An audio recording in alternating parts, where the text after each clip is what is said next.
Hello friends, चलिए हम लोग स्टार्ट करते हैं भारत की राज्य व्यवस्था, इंडियन पॉलिटी।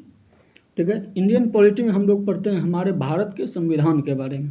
हमारे संविधान में क्या क्या दिए गए हैं, हमारे संविधान में किस तरह का प्रावधान है, इसके बारे में हम लोग इंडियन पॉलिटी में पढ़ेंगे। ठीक है, तो सबसे पहले हम लोग पढ़ लें कि संविधान का निर्माण किस तरह से हुआ था, हमारा संविधान जो है वह बना किस तरह से था। ठीक है, तो इसके लिए सबसे पहले देखिए, संविधान बनाने के लिए एक संविधान सभा का गठन किया गया था।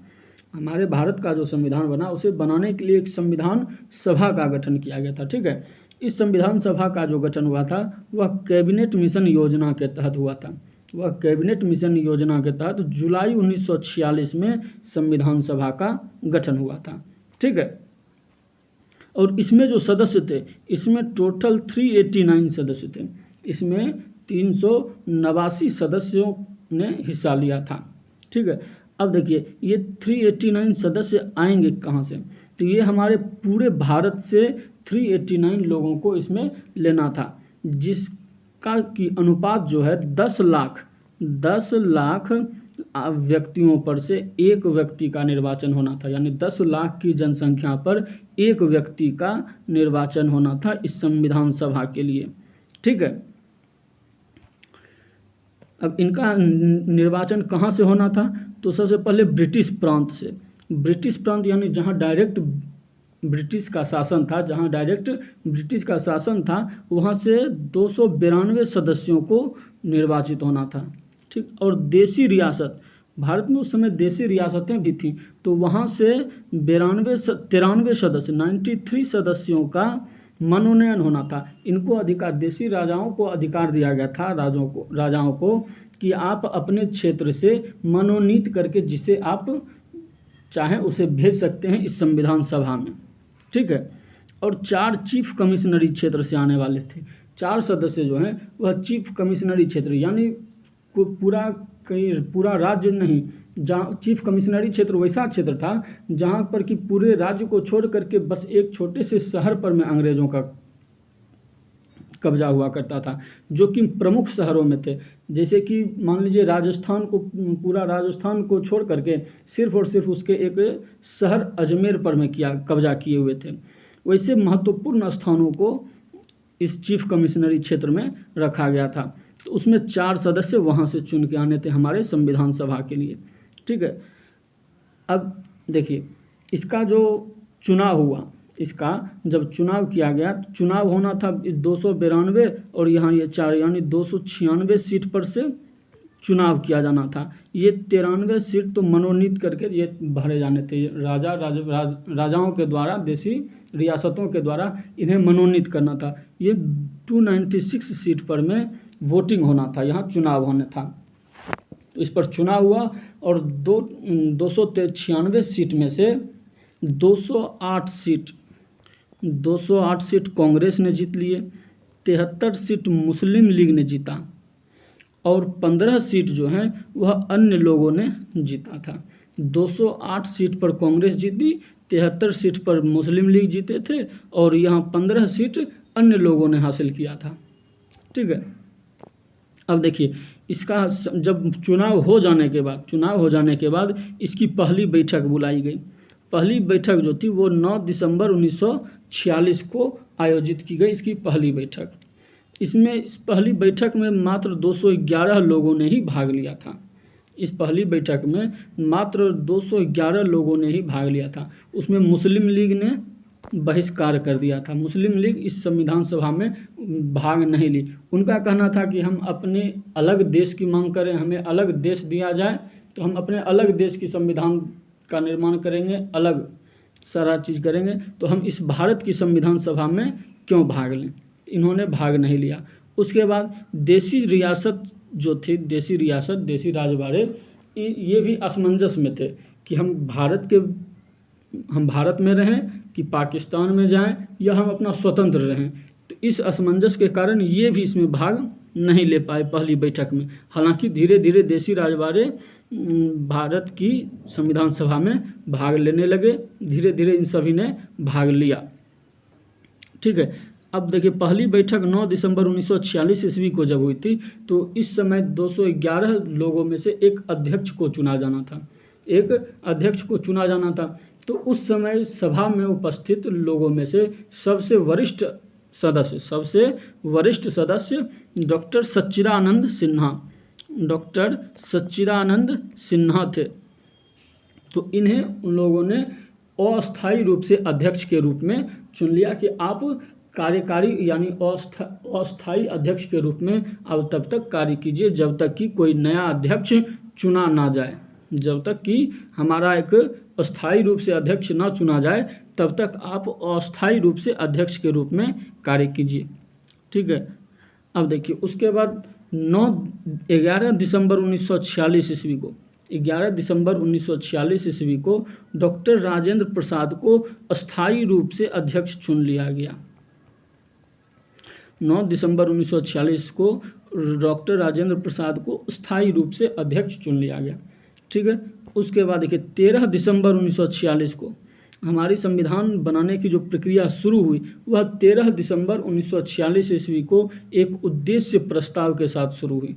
ये उद्देश्य प्रस्ताव क्या था? तो ये पंडित जवाहरलाल नेहरू ने उस समय एक उद्देश्य प्रस्ताव लाया कि इसी उद्देश्य से, उस प्रस्ताव में जो बातें लिखी हुई थी, इसी उद्देश्य से हमारे संविधान का निर्माण होना चाहिए। हमारा संविधान का जो निर्माण होगा उसके मुख्य उद्देश्य यही होंगे जो इस उद्देश्य प्रस्ताव में लिखे गए थे, जिसे आज हम लोग प्रस्तावना कहते हैं, जिसे बाद में भारत की प्रस्तावना में शामिल कर लिया गया। यही उद्देश्य प्रस्ताव 13 दिसंबर 1946 ईस्वी को पंडित जवाहरलाल नेहरू ने पेश किया था। और यह जो है उद्देश्य प्रस्ताव 22 जनवरी 1947 ईस्वी को पारित हो गया। 22 जनवरी 1947 ईस्वी को उनका यह उद्देश्य प्रस्ताव पारित हो गया। अब उद्देश्य प्रस्ताव पारित होने के बाद कुछ कमेटियों का गठन किया गया, कुछ कमेटी का गठन किया गया और कुछ लोगों को भार सौंपा गया कि आप इस काम के लिए इस कमेटी का गठन, कई कमेटियों का गठन किया गया। उसमें जो कुछ प्रमुख कमेटियां हैं उसे हम लोग देखते हैं। तो देखिए पहला संघ संचालन समिति का गठन किया गया था। एक जो संचालन समिति यानी इस संविधान सभा का आप संचालन करने के लिए एक संचालन समिति का गठन किया गया था, जिसके की अध्यक्ष थे डॉक्टर राजेंद्र प्रसाद। दूसरा एक संघीय संविधान समिति का गठन किया गया था, यानी पूरे संघ के लिए, यानी देश। अब देखिए संघ का जैसे ही बात आएगा तो उस समय अंतरिम सरकार के रूप में पंडित जवाहरलाल नेहरू को भारत का प्रधानमंत्री चुना गया था। तो इसलिए जब भी संघ का बात आएगा तो पंडित जवाहरलाल नेहरू ही उसके अध्यक्ष होंगे। उसके बाद एक प्रांतीय संविधान समिति का गठन किया गया था, जिसके की अध्यक्ष थे डॉक्टर वल्लभ भाई पटेल। सरदार वल्लभ भाई पटेल इस प्रांतीय संविधान समिति के अध्यक्ष थे। उसके बाद एक प्रारूप समिति का गठन किया गया कि संविधान का प्रारूप कैसा होना चाहिए, इसे बनाने के लिए एक प्रारूप समिति का गठन किया गया, जिसके अध्यक्ष डॉक्टर भीमराव अंबेडकर को बनाया गया, जिसका कि अध्यक्ष डॉक्टर भीमराव अंबेडकर को बनाया गया। इन्हीं के द्वारा जो प्रारूप सौंपा गया था वही हमारे संविधान का प्रारूप हुआ था। ठीक है। अब देखिए इसका जो अधिवेशन हुआ था, हमारे संविधान सभा में कुल बैठकें यानी 11 बार हुई थी। कुल बैठक जो है संविधान सभा की 11 बार बैठक बुलाई गई थी और हर बार किसी विषय पर में चर्चा हेतु इस बैठक को बुलाया जाता रहा। तो टोटल 11 बार संविधान सभा की बैठक हुई थी और अंत में 26 नवंबर 1949 को हमारा संविधान बन के तैयार हो गया, जिसमें कि 2 वर्ष 11 माह और 18 दिन का समय लगा था हमारे संविधान को बनाने में। और 26 नवंबर 1949 को हमारा संविधान बन के तैयार हो गया। ठीक है। इस समय वहाँ पर 284 लोग उपस्थित थे उस संविधान सभा में। इस दिन जब 26 नवंबर 1949 को हमारा संविधान पूर्ण रूप से बन के तैयार हो गया था, तो उस समय 284 लोग संविधान सभा में उपस्थित थे और इन्हीं लोगों ने 284 लोगों ने उस पर अपना हस्ताक्षर करके उसे सत्यापित किया। ठीक है। उसे उस दिन पारित कर दिया गया उसे। और उस दिन 26 नवंबर 1949 को जिस दिन संविधान बन करके तैयार हुआ, उस दिन टोटल 15 15 ऐसे अनुच्छेद थे जिन्हें लागू कर दिया गया 26 नवंबर 1949 ईस्वी को ही। वह 15 अनुच्छेद थे नागरिकता से संबंधित, मूल अधिकार से संबंधित और चुनाव आयोग से संबंधित कुछ मूल अधिकार थे, जो कि 15 अनुच्छेद उसी दिन 26 नवंबर 1949 को ही लागू कर दिया गया। और बाकी जो शेष अनुच्छेद थे, बाकी पूरा का पूरा संविधान 26 जनवरी 1950 को हमारा पूरा का पूरा संविधान पूर्ण रूप से लागू कर दिया गया।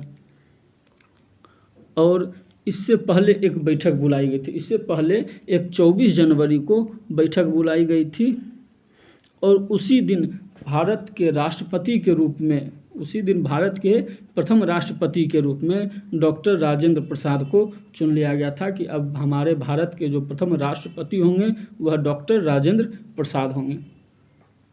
ठीक है, अब संविधान हमारा लागू तो हो गया।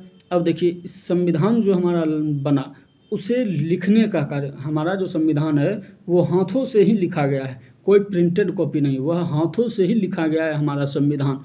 अब हमारे संविधान को लिखने का जो काम सौंपा गया था, हमारे संविधान को बेहतरीन तरीके से जो जिन्होंने लिखा है उनका नाम है प्रेम बिहारी नारायण रायजादा। प्रेम बिहारी नारायण रायजादा, इन्होंने एक प्रवाहमय शैली में, यानी इटालियन शैली में हमारे संविधान को हाथ से लिखा है। अब देखिए, हमारे संविधान को इन्होंने लिखा, उसके बाद उसका जो बॉर्डर था, जैसे देखिए ये पेज, इस पेज में, इसमें हमारा संविधान के अनुच्छेद लिखे गए हैं। अब ये जो साइड में बॉर्डर बचा है, इस बॉर्डर को बहुत ही बेहतरीन तरीके से सजाने का जो काम किया था, इससे सजाने का जो काम किया था वह किए थे नंदलाल बोस और इनके सहयोगियों ने। इसे चारों ओर से, हमारे संविधान के हर पन्ने को चारों ओर से बहुत ही बेहतरीन खूबसूरत आकृति में सजाया है। ठीक है, तो यही था हमारे संविधान के निर्माण की प्रक्रिया, इस तरह से हमारा संविधान निर्माण किया गया। अब देखिए, संविधान निर्माण जो हुआ उसी बीच में संविधान के लागू होने से पहले संविधान सभा के द्वारा किए गए कुछ कार्य थे। तो उसमें था 1949 ईस्वी में, मई 1949 ईस्वी में मई 1949 ईस्वी में संविधान सभा ने भारत की सदस्यता का सत्यापन किया था राष्ट्रमंडल में, यानी यूएनओ में भारत की सदस्यता का सत्यापन किया था मई 1949 में। उसके बाद 1947 में राष्ट्रीय ध्वज को अपनाया गया। 22 जुलाई 1947 ईस्वी को हमारा जो राष्ट्रीय ध्वज तिरंगा है इसे अपनाया गया। उसके बाद 24 जनवरी 1950 ईस्वी को राष्ट्रगान को अपनाया गया, हमारे भारत में राष्ट्रगान को अपनाया गया। उसके बाद 26 जनवरी 1950 को राष्ट्रीय गीत को अपनाया गया हमारे संविधान सभा के द्वारा। ठीक है, हमारे संविधान का जब निर्माण चल रहा था, संविधान लागू होने से पहले ही हमारे ये सब संविधान सभा के द्वारा कुछ किए गए कार्य थे, जिन्होंने राष्ट्रमंडल में सदस्यता स्थापित की, राष्ट्रीय ध्वज को अपनाया, राष्ट्रीय गान को अपनाया और राष्ट्रीय गीत को अपनाया गया। ठीक है, तो यही था हमारे संविधान के निर्माण की प्रक्रिया। इसी तरह से हमारा संविधान 2 वर्ष 11 महीने और 18 दिन में बन करके तैयार हुआ और 26 जनवरी 1950 को पूर्ण रूप से लागू कर दिया गया। ठीक है, आगे हम लोग देखेंगे नेक्स्ट वीडियो में। अब संविधान में, हमारे संविधान में क्या क्या दिए गए हैं इसके बारे में देखेंगे, भाग 1 से लेकर के भाग 22 तक। देखिए, हमारे संविधान में टोटल जब निर्माण किया गया था तो 22 भाग थे और 395 अनुच्छेद थे और 8 अनुसूचियाँ थीं। हमारा संविधान जब निर्माण हुआ तो उस समय उसमें 22 भाग, 395 अनुच्छेद और 8 अनुसूचियाँ थीं। वर्तमान में अनुसूचियों की संख्या बढ़ करके 12 हो गई है, लेकिन भाग 22 ही हैं और अनुच्छेद 395 ही हैं। तो अब हम लोग आगे के वीडियो में देखेंगे इन 22 भागों के बारे में, एक एक करके हम लोग देखेंगे। धन्यवाद। उम्मीद करते हैं आप लोगों को यह वीडियो पसंद आया हो।